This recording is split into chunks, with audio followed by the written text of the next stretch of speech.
11 ఏళ్ల పాలనలో మౌలిక వస్తుల కల్పన అభివృద్ధి కార్యక్రమాలతో పాటు ప్రజల ఆరోగ్యం సంక్షేమంపైన మోదీ ప్రభుత్వం దృష్టి సారించింది.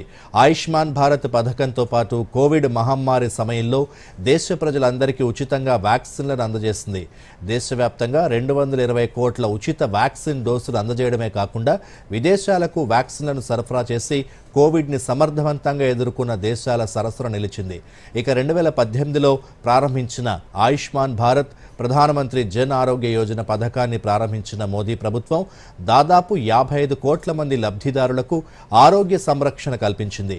ఆయుష్మాన్ భారత్ డిజిటల్ మిషన్ ద్వారా 54 కోట్లకు పైగా వ్యక్తుల ఆరోగ్య రికార్డులను ఆయుష్మాన్ భారత్ హెల్త్ అకౌంట్స్తో అనుసంధానించింది. ప్రభుత్వ టెలిమెడిసిన్ ప్రోగ్రాం ఈ సంజీవని దేశంలోని ఆరోగ్య రంగంలో ఒక విప్లవాన్ని తీసుకొస్తోంది. దీని ద్వారా 37.15 కోట్లకు పైగా లబ్ధిదారులు తమ ఇంటి వద్దనే నాణ్యమైన ఆరోగ్య సంరక్షణని పొందగలిగారు. 16,000కు పైగా జన్ ఔషధి కేంద్రాల ద్వారా సరసమైన ధరలకు నాణ్యమైన జనరిక్ మందుల్ని అందిస్తున్నాయి. ఇలా పేద మధ్యతరగతి ప్రజల ఆరోగ్య సంరక్షణ కోసం కేంద్ర ప్రభుత్వం అమలు చేస్తున్న పథకాలపై సర్వత్రా హర్షం వ్యక్తమవుతోంది.